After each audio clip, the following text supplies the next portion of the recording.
Assalamualaikum warahmatullahi wabarakatuh.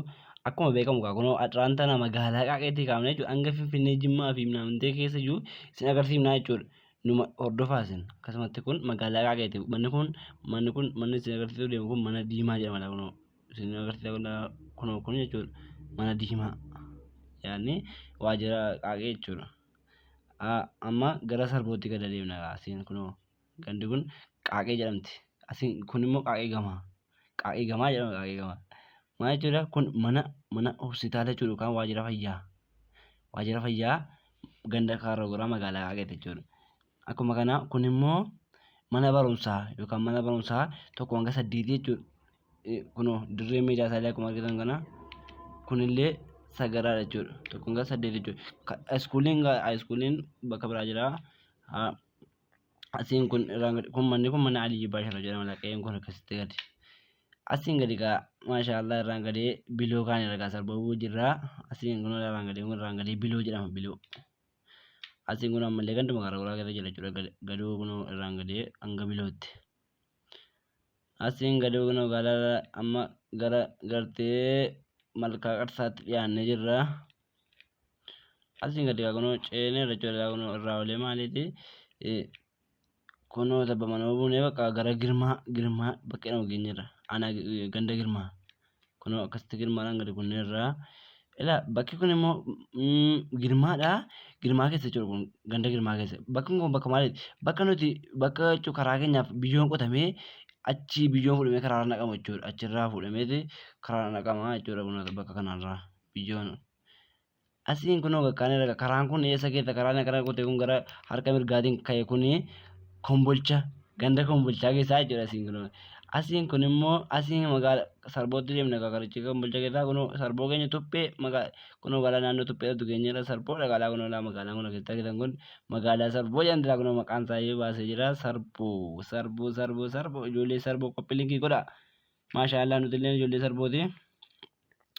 Akkuma beekamu kun asiin Jimmaatti ol deebinee Jimmaa isin agarsiifne irraan gad deebinee jechuudha. Akkasitti gara Finfinneetti gad deebuu dandeenyaan obsaan dhaggeeffadha. Kunoo Jimma.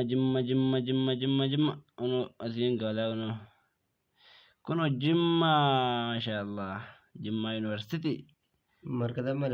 Akkuma arguu jirtan Jimmaa kunoo gaalaa Jimmaa yuunivarsiitii. Jimmaa yuunivarsiitii kanaa jechuudha gaalaa maashaallah. Jimmaa yuunivarsiitii. Kun immoo istaadiyoomii Jimmaa isa guddaadha. Isa xiqqaallee isin agarsiifnaa istaadiyoomii isa guddaadha jechuudha. Ayyee maal isin agarsiifna yoo jettani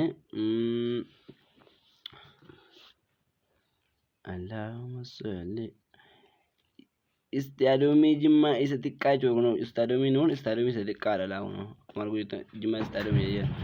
Amma maal isin agarsiifna awurooppilaanii bakka yookaan waajjira bakka gartee xiyyaaratti bu'u jechuudha. Magaalaa Jimmaa keessatti kun bakka xiyyaaratti bu'u jechuudha. Magaalaa Jimmaa bakka xiyyaaratti bu'u.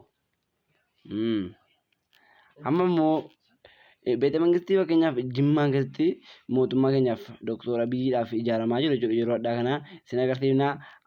Kunoo kun gibbiin kun jechuudha beete mangistii Abiyyiidhaaf ijaaramaa jiru jechuudha. Magaalaa Jimmaa keessatti jechuudha. Yaani maashaallah ijoolleen Jimmaa qophiliinkii godha. Amma gara sarbootti gad deebinee achi asaan daaboodhaan kunneen sokorruu isaa ja'a. Achiin kunneen gara Finfinnee jechuudha. Kun karaan kun asiin kutee jechuudha. Asiin akkasitti kutee Finfinnee sarboon kun ijoollee sarboo. Asiin gadi gaa kun asaan daabootti gad deemna jechuudha. Asaan daaboon jira. Maashaallah ijoollee alassunti wal jamaa qophiliinkii godha. Kullaa magaalaa Sandaabooti. Shabaqaatu xiqqoo qabee akkuma beekamu kun Sandaaboo jechuudha. Shabaqaatu addaan guutee dhiifama. Shabaqaan dalageetti gibee kun ijoollee gibee ni beektanii Sandaaboo. Bulbulillee keessatti argamti. Gibee Sandaaboo lakkoofsa torbaatti jechuudha. Sarboonni kanuma sokorruu akkuma beekamu sokorruu kafaan illee kunuuti. Sokorruudhaan baanee akkasitti kun jechuudha. Walqixxee illee kun walqixxee keenya jechuudha amma maashaallah. Finfinnee dhiyaanee Finfinnee qalbii mataa yaalan. Kutaa asiin ol kunneen Addis Ababa keenya jira jechuudha. hawaasaa amanteen asiin akkasitti bukkee bukkee jedhama jira sabaa Itoophiyaa Finfinnee gallee jirraa jechuudha maashaallah. Akkuma beekamu kaa kunoo Finfinnee galle kaa Addis Ababaa jettee maashaallah.